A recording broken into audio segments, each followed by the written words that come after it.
how to predict the future, what is the most disruptive trend of 2021, and the rise of the citizen developer. These are some of the topics we're going to talk about today. Welcome to another Top 5 Data, AI, and Analytics post of the week, where I filter for you what's hot and what's not in the world of data.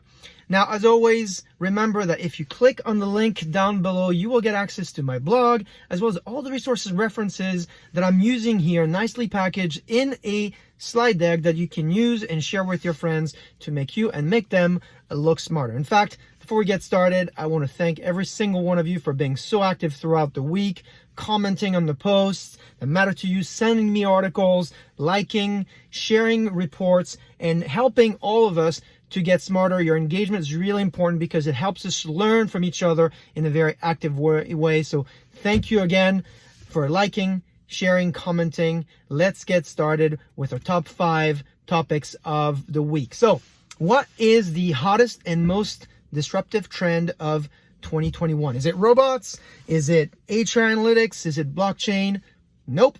It is low code, no code. Now, this came through a Forbes article by Betsy Atkins, who explained 3 key points that I think are really interesting. First one, she says that software is now everywhere. She calls that embedded, but if you read the passage, it'll remind you a lot of Mark Andreessen's 2011 Software is Eating the World manifesto. It's true. Software is everywhere. Software is in our cars. Software is in our watches. Software is in our kitchen refrigerators. It's present all around us with intelligent devices like this one. And so it is not a trend that you can really debate. Software is increasingly driving our daily life. The second point, though, is the velocity and the cost of making intelligent and high quality software. And here, I couldn't agree more with what she's talking about here. In fact, my friend Bruce Cleveland wrote a whole book on this problem called Traversing the Traction Gap. I don't know if you can see it here. I'll put it as links in the comments. In fact, I think today is Bruce's birthday, so if you're watching Bruce, happy birthday. But his book really touches on a key problem we have now in 2021. Is the problem with software is not can we build it, is should we build it? Is there a product market fit? Are there people out there that actually do want this software? So you see our ability to build great software has now been increased.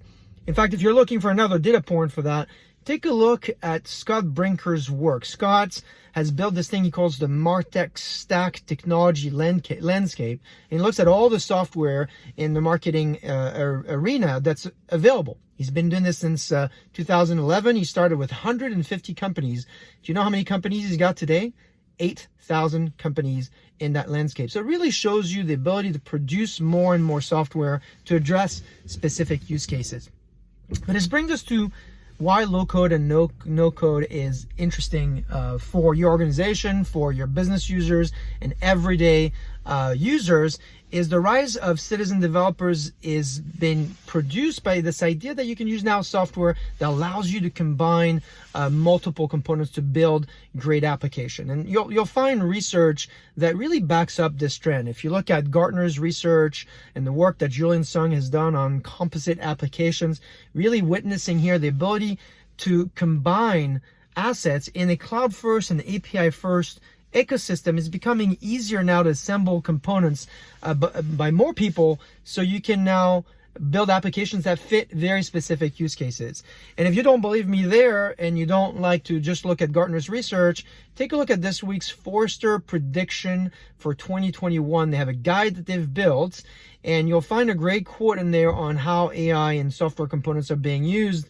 I'll quote here: "No code automated machine learning," she calls that auto ML, "will allow people to implement 5, 50, 500 use cases faster." So that's the idea here. The reason for why low code and no code is important is because it allows more people to assemble more applications to solve more use cases faster.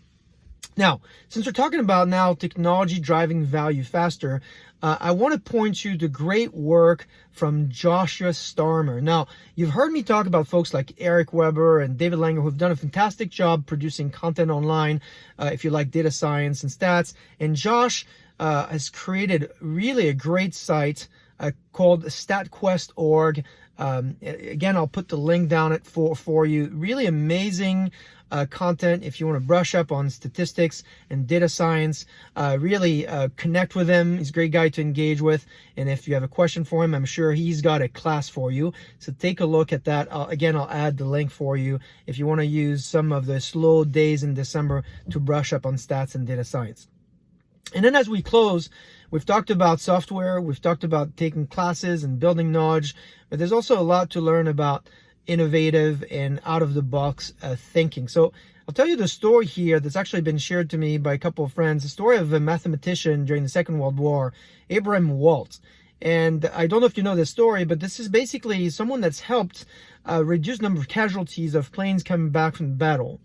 You know, planes would come back from the battle with bullet holes, and most people thought, well, if we just strengthen the area of where the bullet holes hit, we'll reduce the number of casualties. Well, Abraham looked at it a little differently, and he said, actually, what matters is not just the planes that are coming back, it's the planes that are not coming back. And it might be that the reason for why they're not coming back is because, well, they're getting hit in places that are different from the planes that are coming back. So maybe reinforcing the areas where the bullet holes are not is the way to reduce the number of casualties. So an interesting way to take a look at data. Sometimes it's the data that we don't have that tells us more than the data that we have. I hope that you'll enjoy that. This is a story that was shared to me by Damien O'Connor, and Richard Shotton, actually the author of the Choice Factory book, has a long paragraph on that. Take a look at that if you're interested in finding out more. And then, of course, if you're interested in getting value out of data and innovating and getting real results, I want to suggest that you connect with Mike Branch of GEOTAB. I had the opportunity to connect with him this past week. He is my customer of the week, and his journey has just been incredible. The results that he and his team have been able to accomplish are out of this world. And so I hope that you can connect with him and hopefully learn a lot from him. Well, that's it for this week. As usual, you'll find a lot more in my blog, resource links, a full deck you can download and share, as well as some Friday or Sunday humor to help you start your week with a smile. I hope this is helpful to you. Let me know what I'm missing. Have a great week. Stay data driven, and then I will see you next week.